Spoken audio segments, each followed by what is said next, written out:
Salut, Ion! Salut! Ce faci? Bine! Ce e cu tine? Iarăși în grevă, e un fel de modus vivendi. Cum așa? Da, ar fi câteva de spus legate la viața mea privată, personală și n-aș vrea să o fac. Ceea ce se poate lua de bun este că sunt aici din greva foamei din nou. Aș avea câteva gânduri de împărtășit. Am un prieten foarte bun care locuiește undeva în Baia Mare.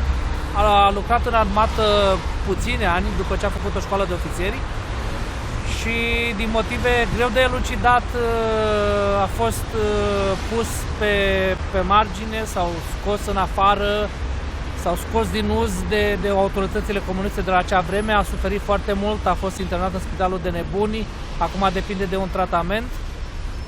I-a plăcut foarte mult literatura și a citit foarte mult și cu regularitate îmi trimite catrene pe mesaj, pe telefon. De fiecare dată catrenul lui este un catren foarte trist și într-una din zile am fost puțin necăjit, m-am revoltat puțin pe ce spunea într-una, că viața lui e tristă, că n-are rost, că n-are sens, și am trimis un mesaj care era ceva de genul următor și asta vreau să vă împărtășesc. După o viață de tristețe și durere,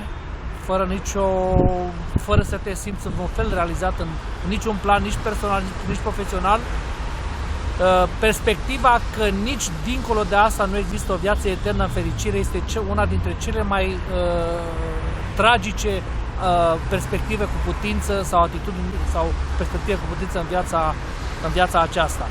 Și atunci vreau să încurajez pe toți cei care suferă astăzi în România și în toată lumea să-și pună nădejdea în Bunul Dumnezeu.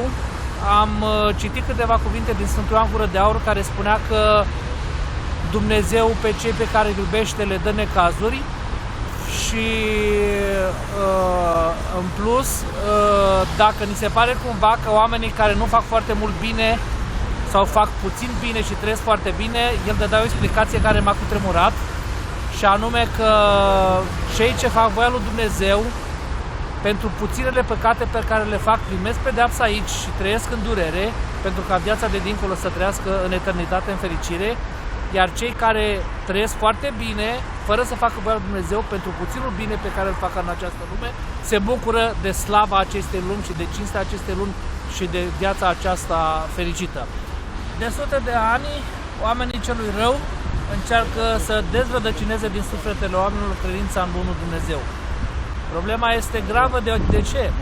Pentru că Hristos a spus în mod clar că primul pas spre mântuire este credința. Bineînțeles că nu este suficient ca să nu credem în dogma protestantă, dar pasul prim pe care trebuie să facem pentru mântuire este să credem în Bunul Dumnezeu. Bineînțeles, Biserica Ortodoxă învață că pe lângă aceasta, sau la mântuirea noastră, contribuie în mod esențial Harul Dumnezeu, ceea ce ne face să spunem că niciodată nu ne merităm mântuirea, oricât de multe fapte bune am face, și iarăși și faptele bune care sunt necesare pentru ca noi să ne exersăm în dragoste de aproape și de semeni. Și întrebarea pe care mi-o pun este, și pe care vă pun și vă rog să răspundeți la această întrebare fiecare în parte: au reușit să dezrădăcineze credința din noi? E simplu. Nu trebuie decât să vă întrebați dacă credeți în Dumnezeu, și dacă răspunsul este nu, atunci mă tem că cei care au urzit acest plan demonic de a îndepărta pe om de Creatorul său și de dătătorul la tot binele, care este Bunul Dumnezeu, iată că au și reușit. Hristos le spunea ucenicilor săi: și veți cunoaște voi atunci adevărul și adevărul vă va face pe voi liberi.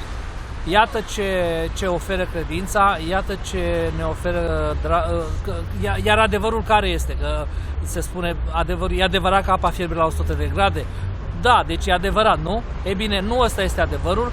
Hristos însuși iarăși spune despre sine: eu sunt calea, adevărul și viața. Iar Nicolae Steinhardt spunea că dacă ar fi să aleagă între adevăr și Hristos și adevărul ar fi opus lui Hristos, el ar rămâne cu Hristos.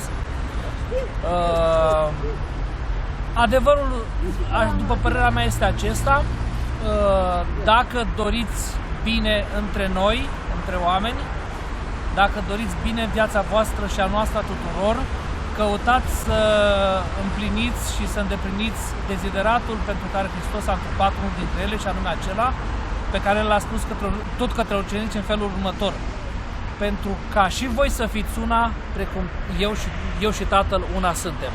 Și atunci dragostea și credința ne unește, ne face să fim împreună.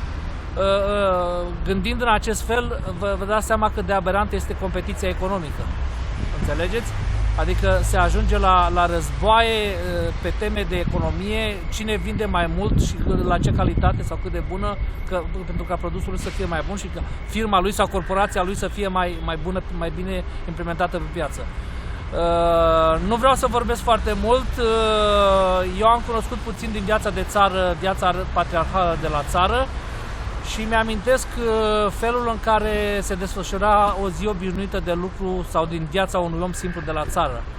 Vă spun că de sute sau de mii de ori mai frumos și mai interesant și mai plăcut și mai apropiat de Dumnezeu decât o facem noi astăzi, în orașele acestea înghesuiți în cutii de chibrituri, mâncându-ne între noi pentru bucate de pâine și călcând în picioare pe oricine dacă ar căuta să ne afecteze binele de care noi în mod cu totul și cu totul întâmplător ne bucurăm.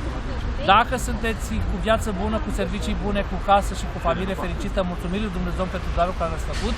Iar cei care se întâmplă să nu aveți parte de această bucurie pe acest pământ, aveți credință în Dumnezeu că în viața de dincolo Dumnezeu ne va răsplăti pe toți cei care astăzi, zilele acestea, anii aceștia de durere din România suferim. Mulțumim, Ion. Și eu mulțumesc.